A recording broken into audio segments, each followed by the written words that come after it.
Hi guys, and welcome back to my channel. I'm here coming to you on a very, very dark day, so excuse the lighting situation. I've done the best that I can with what I have, and I can't explain like how dark and grey it is outside. I think it's constantly been raining since like 6 a.m. So anyway, I am here not to talk about the rain, which is such a British thing to do, but the content of this video, which is our living room update. It is not a full makeover because you may remember that it wasn't so long ago that I did a living room makeover. Yeah, that has not escaped my mind, and you may be thinking, well, why are you already changing things? I have reasons. Okay, hear me out. Basically, it wasn't that I wasn't happy with our living room when it was finished. I really was. But I think just from living in it and kind of looking at it for a period of time, there were things that started to bother me a little bit and think, actually, I could have done that differently, or I could have done that better. And actually, there were quite a few things that I felt like I'd brought from our old flat that I just hadn't thought about whether they fitted in with my current style and like what I really wanted to make the place look like. So there were some things that I just added in and a direction that I went that maybe I wasn't really loving anymore. And so it's not that I didn't like the final outcome, and the bare bones of the room and the colour of the room have all stayed the same, but I've kind of been updating the aesthetic to fit more with what I'm currently into, but also trying to make it a little bit more classic, in the hope that it will be a bit more timeless. That really is my hope, because I don't want to keep on updating rooms over and over again. She says, aside from in like little ways or like adding little touches and stuff like that. I don't want to be tied to particular trends, which is, I think, is definitely something that I've done in the past a lot. And I would prefer to think about classic pieces that have longevity.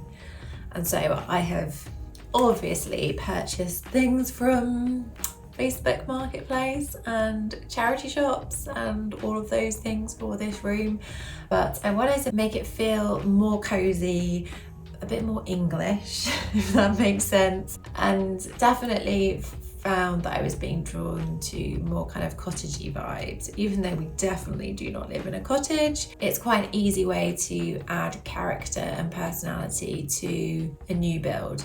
A very kind of run-of-the-mill blank new build that does not have personality or character. In our previous flat, it was very modern, but at the same time it did have character. It was just a different kind. So like the flat that was split level, there was a mezzanine, there were these massive windows along the whole side, 2 stories high. Like it had very much kind of loft vibes. So I think actually it suited a modern style. Whereas, yeah, being in this blank, bland new build that I could immediately see had good bones for doing, you know, cool stuff in, but veering more into this aesthetic means that it ends up having a bit more character, and it's quite a nice soft way to do that. That's my thinking anyway. You may not agree.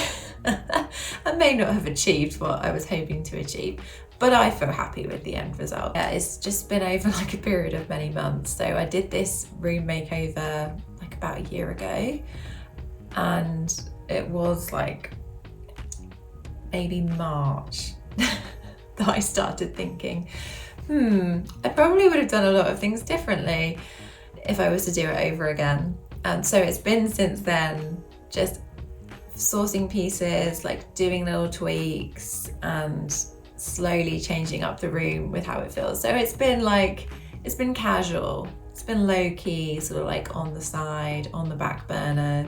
But anyway, I think it's probably time that we remind ourselves of how it started when it was just a box of a room, to the previous makeover as a little refresher before we get started on the updates that I've made to the space. So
So over time, what I really noticed about this space was that it was very similar in tone. It was all quite yellowy, warm tones and not a lot of contrast. So looking at it for a while, I thought it really needs some darker, possibly black details.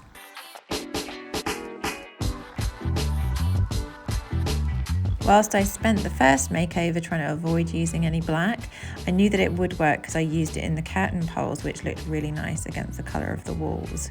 So I started off by just literally putting black paint and some baking powder on a load of vases and things in the room to start getting that tone in. I have been thinking that I kind of want to rid the living room of this kind of yellowish tone, this yellowish beigey tone that comes from the bamboo, so probably want to do something about that as well. But I do love these chairs. I really still love them a lot, but I think I'm going to paint them black just to pull out some of those deeper tones and follow the darker colour of the black all the way through the room. So I'm going to start with priming them with some Coat All-Purpose Primer, and then I'm going to spray paint them matte black. So here the chairs are primed and ready to go. It was a bit fiddly getting it into all of the gaps, but now it's going to make spray painting so much easier.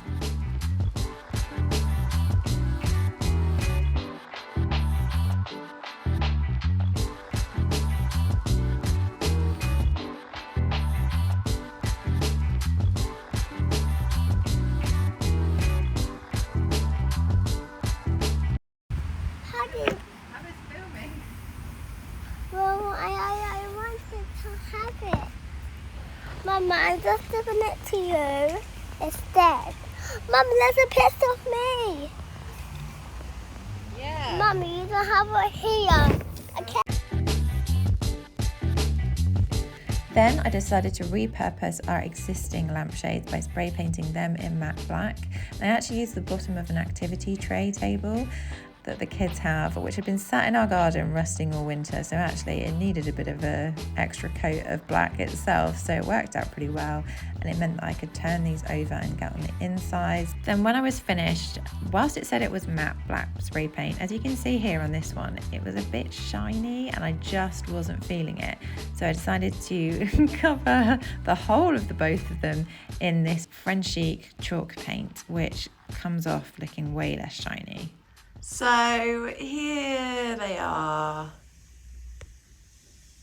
and I don't know, I just think they're too black, which is an ironic thing to say when I decided to paint them black. But I don't know, I don't feel like it works. I just feel like they look really out of place, and actually even more so with the light on, I just don't think it looks nice. Yeah, I don't know. I think it could work in a different kind of room, but I just don't think that it does in this room, which is really annoying. But I have seen some on eBay, which I think might work better and might just be a bit more interesting and a bit less boho, which is kind of what I'm trying to steer away from a bit in this room. So yeah, they came. They're a little bit smaller than I thought they were going to be, I have to say. Not that I probably took into consideration the measurements, but I do really like them. It's just that they look completely ridiculous with these, well, number one, the bulb that's in them, which you couldn't really see before because the old ones were so kind of long, they just covered them, but also just the fixture, this. There you go, really descriptive. Yeah, so I've ordered new ones that are kind of black, sort of chain-like. I don't really know how to describe it, but it looks way more in keeping than what's going on here right now. So I'm hoping that that will look better, and then we need to get a different bulb.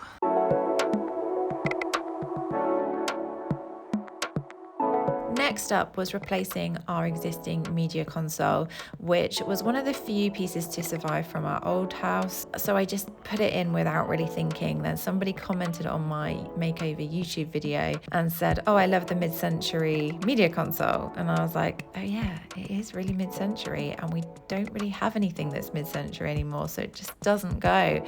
So I found this on Facebook Marketplace. It was painted in a really horrible glossy cream color, so I sanded all of that off with an orbital sander, took the weird plastic handles off as well, and just got it back to the bare bones because I wanted to also paint this black.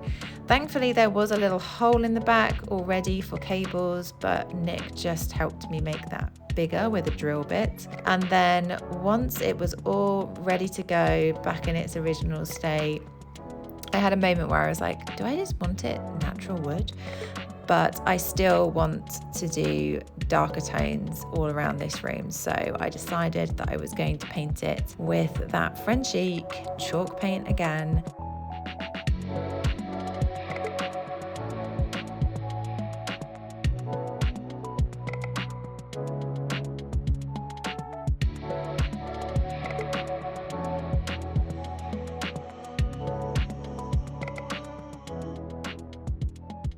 I used a roller for the majority of the bits that I could, just to get a nice even coating, and then a brush for the little details. Then it was time to rewire all of the cables back in for the soundbar and the TV and all of those kinds of stuff.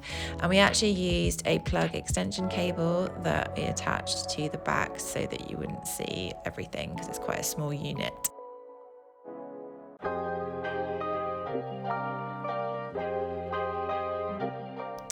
The previous little table lamp in this room was a bit of a placeholder situation, and I found this on eBay, and it's actually really big, you can't really tell here, but it was the perfect shape that I was after. I just didn't like the finish on it. So my thoughts were I was going to try building up some texture using thick paint, bit of baking soda again.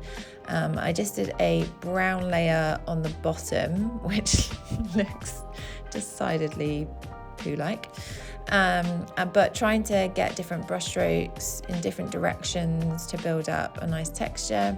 Then once that was dry, I went in with a lighter layer as well, and I also mixed in some mud just to get some different light and dark areas, and I actually also did a darker coat at the end as well to finish it off. This lampshade off eBay, and it was bargain because these kind of fluted lampshades can be quite expensive, even secondhand. I like the way it looks, and actually after a long love affair with my basket wall, because I had a basket wall in my previous bedroom in my old flat, I might get rid of it because I just don't feel like it's the vibe anymore that I'm going for. Nick is literally going to be like, what is wrong with you? You literally collected all of these baskets and you haven't even had it up for that long and want to change it. But I just think it's a bit too much. It's like quite a small corner, and it just maybe feels it a bit too much. Like I kind of want maybe some negative space going on over there behind the lamp. Need to work out what to do about that, whether I just want to do like a smallish vintage picture frame with an art print in it, or potentially I could move this little wall hanging that, well, it wasn't a wall hanging, it was a vintage I don't even know what this is. What is it? Some kind of table linen. And then I just turned it into a wall hanging by adding loops and a little thing for it to hang on.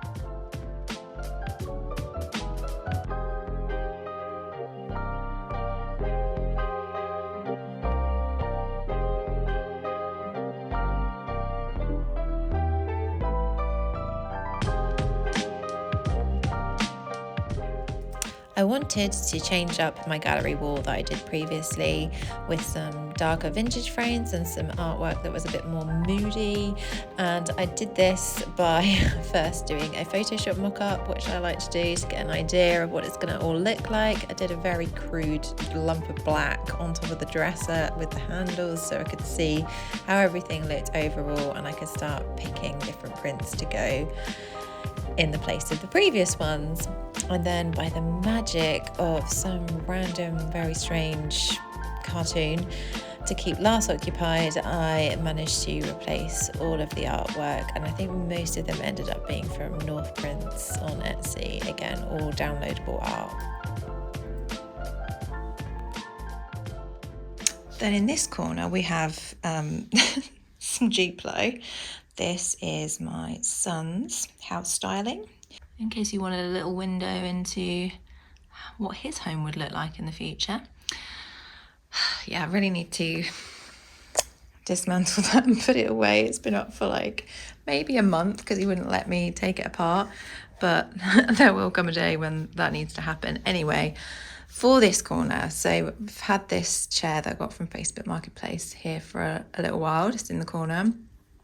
Need to sort wires out and stuff, but I just really got it in my head that actually this corner would be great with a lamp, because it's very dark over this end. I mean, it's a dark room anyway, and our light bulbs are not particularly bright in here because I also want it to be cozy, but we just needed some extra light. And I did see one of these on Facebook Marketplace that I really wanted, but then the seller ghosted me, which is really annoying. Why does that happen? So I thought that I found this one on eBay, and I just thought, you know what, it's chrome, don't like chrome. So I'm going to spray paint it a kind of antique goldy brass colour, and then go back into areas with rub and buff to make it look aged. And then I'm going to do a DIY on the lampshade, because this is very boring, let's be honest. I mean, there would have been a time when I would have been like, yeah, minimal, but not anymore. So yeah, basically what I thought was it needs some pattern, and there isn't really much pattern going on this side of the room. So I saw on Caroline Winkler, I think it was, on her YouTube. I mean, I'll be able to tell you because I need to find the tutorial to do it. But anyway, on her YouTube, she'd done this DIY. She'd sourced it from somewhere else, so I'll try and find the original link because they explain it in more depth than she did, and in a lot more depth than what I'm going to do. So yes, it's basically how to cover a lampshade. And when I saw this on Caroline's channel, I was like, that's really easy, or at least it looked easy. She made it look easy, she said it was easy, so I'm just hoping that that's true. Got this fabric on eBay. I had a look for a while at vintage fabrics and stuff, and I really hope this works well because it has got a line in it, which is what I wanted, but I don't know if that's going to make it hard to make it look even.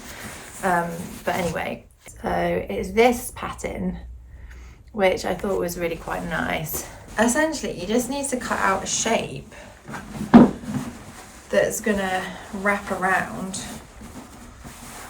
this, and then stick it on with some multi-purpose like spray adhesive, kind of like spray mount but for different surfaces, so you can definitely use the one I got on fabric. And then you can kind of twist these bits over the edge so that you don't have any raw edges.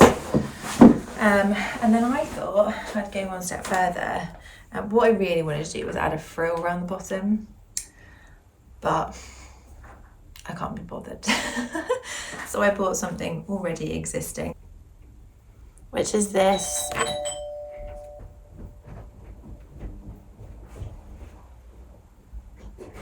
Hi mate, when you like, thank you very much. You too, bye bye. Package for you. Thank you. They're always for me. Yeah, so it's this kind of like velvety trim fringed thing. So I'm going to put that around the bottom, kind of like this. And then I actually bought this for my Christmas decorations. Maybe it'd be nice around the top as well.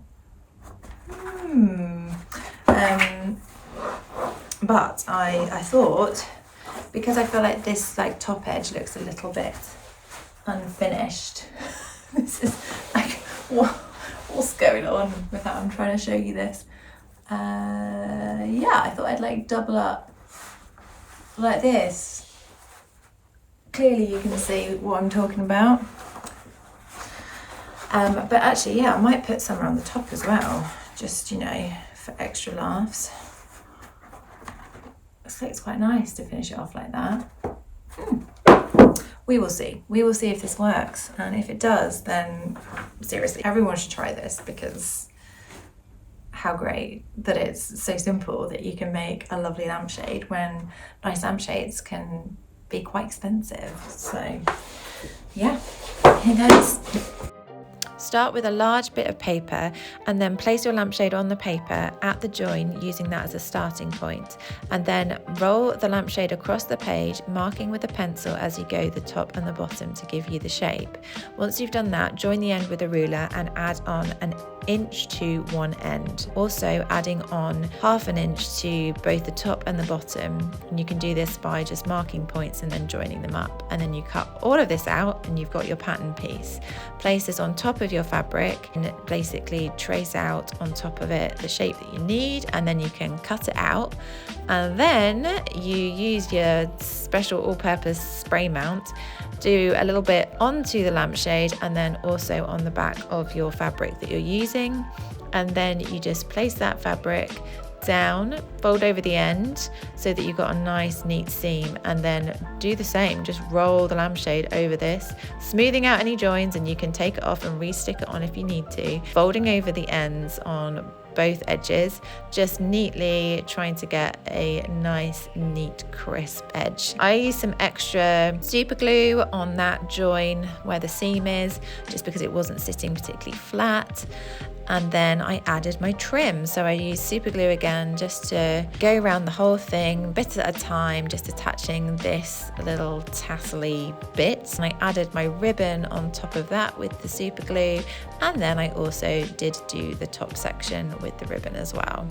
Now it was time to spray paint my base to make it brass rather than chrome. So I started just with a couple of layers of spray paint, and then I used Rub and Buff in Ebony with a dry brush to go into those little details, just to pick them out over the spray paint.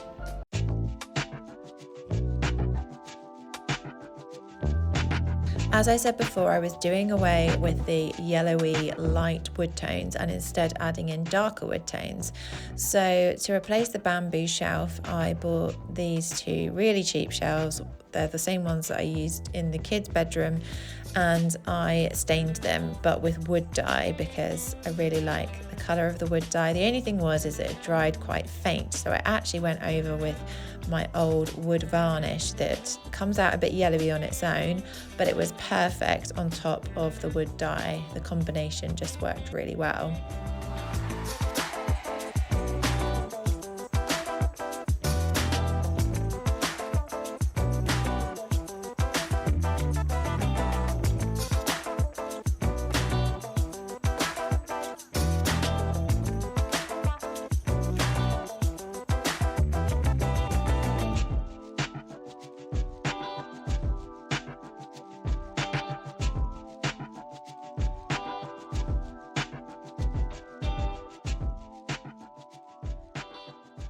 When I first made over this room, I searched long and hard for radiator covers that would fit both radiators in here, but they're both very different sizes, and this one is a bit awkward with the curtains so close nearby, so I just thought, why don't I paint them? So I primed them first of all with my all-purpose coat primer.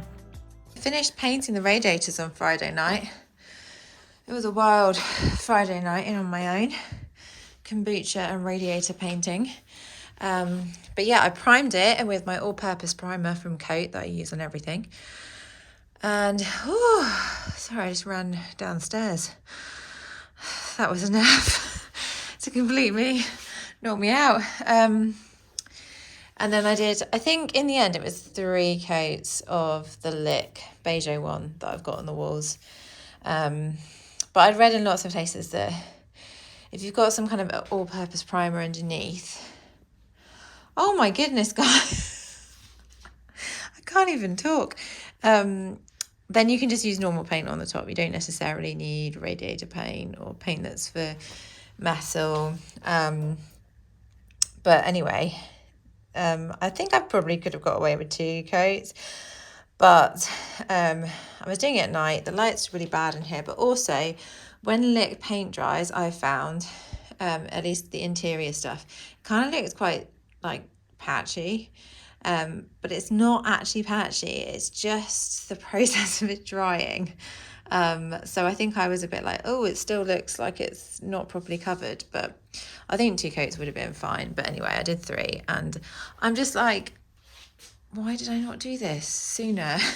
Like, honestly, it just looks so much better. I mean, I know like probably most people won't notice it, but I think that's the thing now. It just like, it just blends in, whereas it didn't before. And also this one here, which is quite like, I mean, there's something in front of it, but it's quite like a big radiator. So yeah, who needs a radiator cover when you can just paint your radiators, eh? Okay, so some things that I've got and I'm working on at the moment, one of which is this frame, which I got for free on the side of the road. It does have glass. I've taken it out for the moment because I'm going to sand it because it's just a bit, just a bit yellowy toned. So I'm going to see what it looks like, just raw wood. And then if I'm not sold on it, then I'll like stain it or something. But this is going to replace this piece up here, which I did in my last room makeover, I know. But I feel like this bit needs some depth because there's a lot more dark colours in other parts of the room now. So sorry, it's really dark today. And then I got this, which is a coffee table, in case you couldn't tell. And I'd actually been searching for one for quite a long time on Facebook Marketplace, because partly I had a specific idea in my mind. I wanted one that was going to look more fitting in this room, so a bit more kind of original wood and kind of farmhousey vibes, but not in like a cliche way. So yeah, just something that was a bit natural. I thought it'd be nice to have a bit of wood going on in this area now, because actually I've, you know, painted these black, and then this is black. Here is the old table. It's just sat waiting to be sold on Facebook Marketplace. I repainted the top of it, so hopefully I can actually end up making some money. But yeah, this was only £20, and I'd found lots of options, but I had a very specific minimal budget in mind, and some of them were just a bit too big for the space. This is actually much smaller than our old one, which at first I was like, what? It looks like it's just floating, but actually it means there's loads more space in this area now. This is not going to stay like this. I will style it as it needs to be styled. But yeah, I'm not sure. Maybe you might need to like wax this, like put some kind of coat on the top to protect it, because they've sanded it and stained it already. And I was like, brill, don't have to do that. It's the kind of colour wood that I would like. So all round a good score.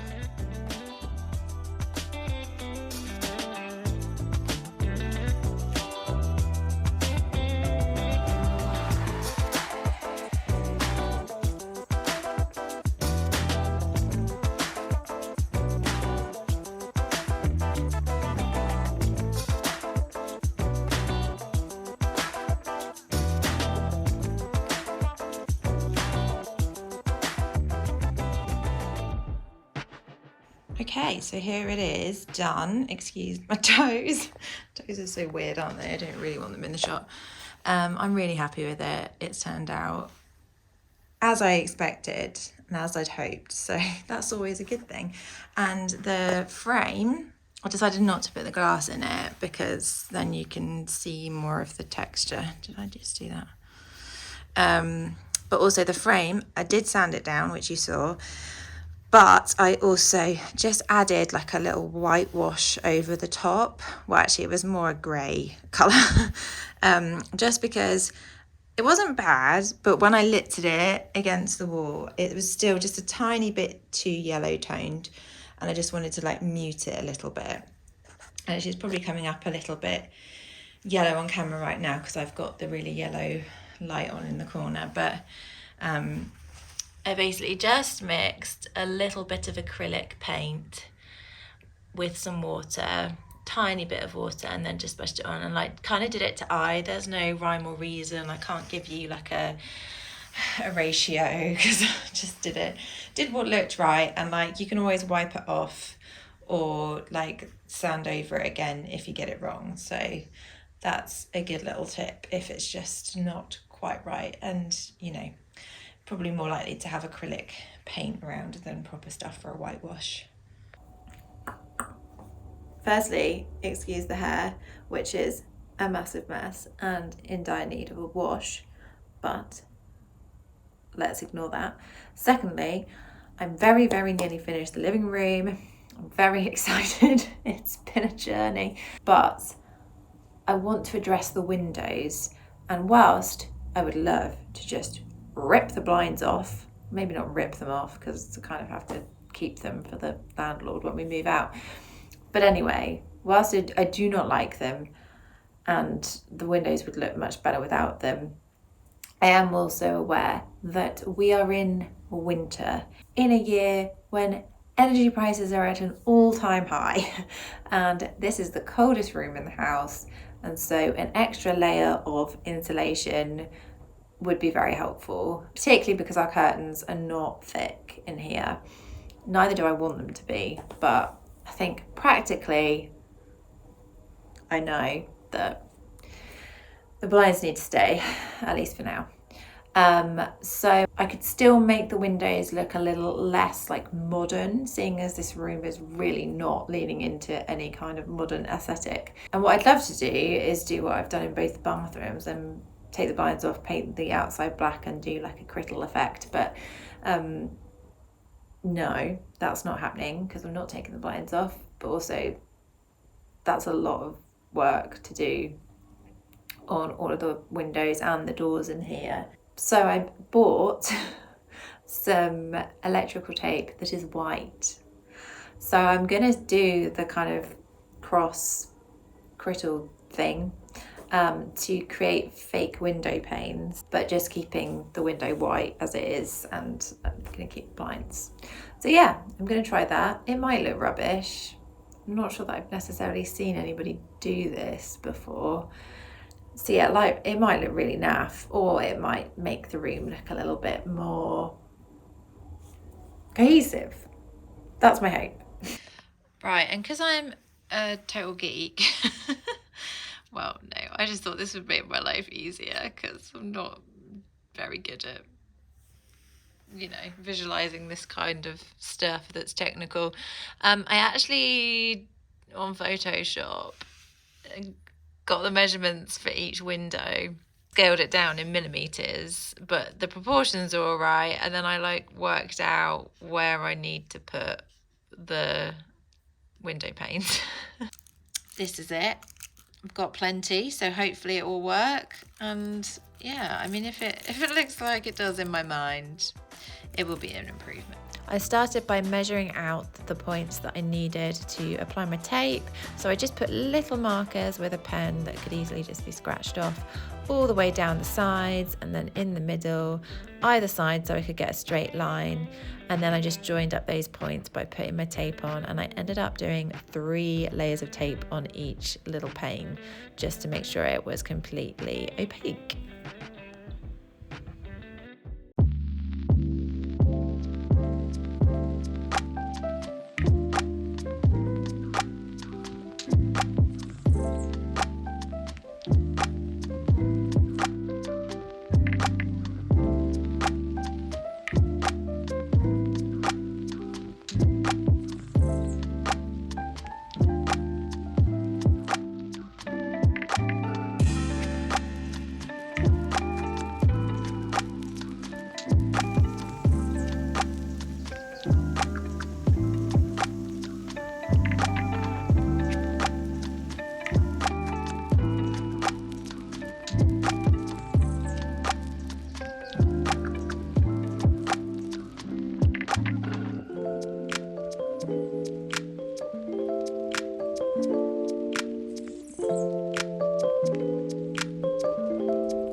Also, I hope you enjoyed seeing that little transformation. It's not like extreme because obviously this is building on a previous makeover, but I'm really happy with it and I feel like it fits much better with the rest of our home and like how I've actually been doing it in terms of aesthetic.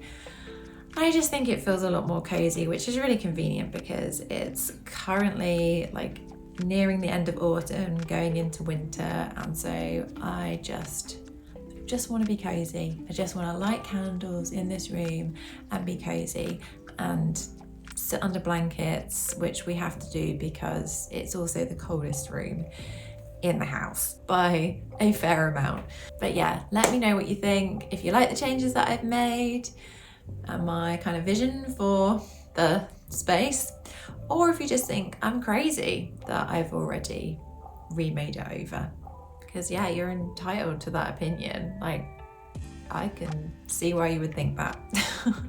Thank you so much for watching this video if you made it to the end, and thank you for anybody who's continuing to come along on this little journey of interior decor, DIY, making our rental home a space that we love. And I think what I'm learning is it is a process, like you can't rush it. And I've heard lots of people say that and been a bit like, yeah, like I'm really impatient when it comes to executing what's in my head. And I get really frustrated when it's not happening quickly. But I think actually there is something really nice about taking some time to properly think about what it is you want with the intention of it lasting longer and just working in a much more cohesive way. If you're enjoying these videos, as I always say, I would love it if you joined me here and subscribed. Please do consider doing that. It would be really great to have you around. And as always, I love hearing from you in the comments. So yeah, what do you think? Do you think I'm crazy? And if you would like to follow along with lots of the kind of more day-to-day behind the scenes stuff of what I'm doing, for instance, this project, probably if you're following me on Instagram, you would have seen like bits and pieces of me doing this over the last, what is it, like 8 months? Gosh. Then you can follow me on Instagram at The Lovely Drawer, just what my channel was called. So you're welcome. I'm making it easy for you. And I will see you next time with what I hope is a very festive video. I will see you next time. Goodbye. Have a good day.